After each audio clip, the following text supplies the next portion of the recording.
How often during a session of Tony Hawk's Pro Skater have you wanted to continue your killer combo with a little bit of, well, killing?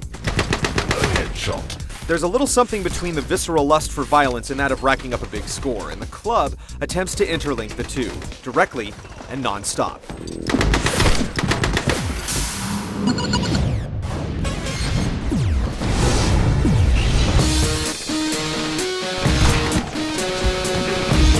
There's a sort of shell story that attempts to drum up a vague notion of why these 8 very distinct and very stereotypical men are on a killing spree, but it's best left forgotten.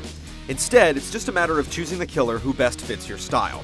Then it's time to jack up the adrenaline and go for the golden bullet.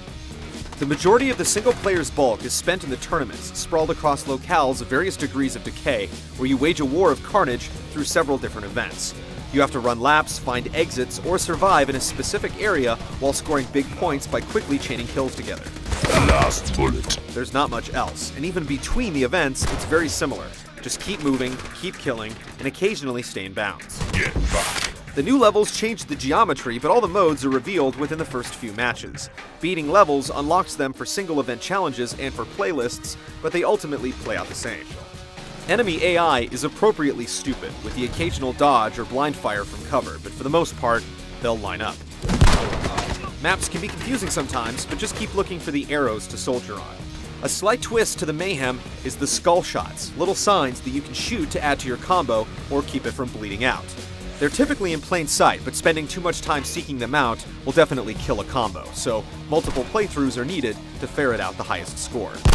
Multiplayer unlocks more modes with takes on VIP and protecting skull shots, while classic modes like Team Deathmatch and Free-for-All are present.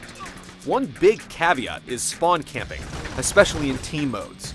Don't be surprised if you fall into an endless loop of death, and it's made more frustrating by punishing spawn times. Multiplayer slows the pace down and adds more strategy, but that detracts from the single player's balls-out methodology. It's a real one-note game, and you can only hold that note for so long.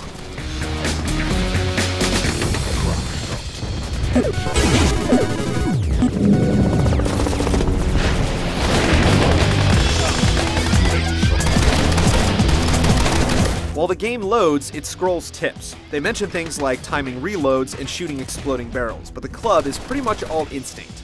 Levels don't really change anything, and you'll stop seeing new guns and enemies by the second locale. It's all just shooting people in the face because shooting people in the face will get you more points. It's addictive, and you'll debate for microseconds if you should spend the extra time for that headshot or just go for the easy kill and let your combo rise. The best moments are during the sieges, when you're confined to a small area. The club is stripped from any artifice here. You just stay put and repel the onslaught. You can risk going out of bounds for some health and sprint back before the explosive penalty to keep the combo climbing. The game's still fun online, but it also starts feeling dated, with weapon and spawn camping ripped straight from 1993. The club, on a whole, would have been a AAA game back in the dawn of the PlayStation and N64 era. In 2008, its charms are still apparent and addictive, but a little too familiar.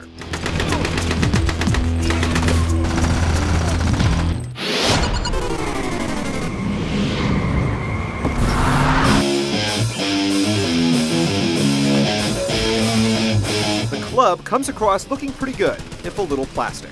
The character designs look a bit like comic book characters, and the bookend CG sequences are brief and superfluous considering the non-plot. Enemy death throws and explosions are nice, with no slowdown, and the sound is dead on with meaty thumps and colorful expletives expelled from those who are about to die. Load times are the biggest culprit, breaking up the action, which is all the club is.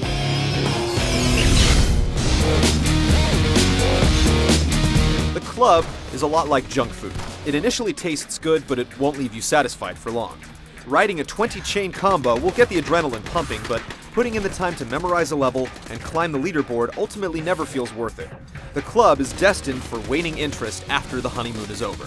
And at $60, it's one pricey membership.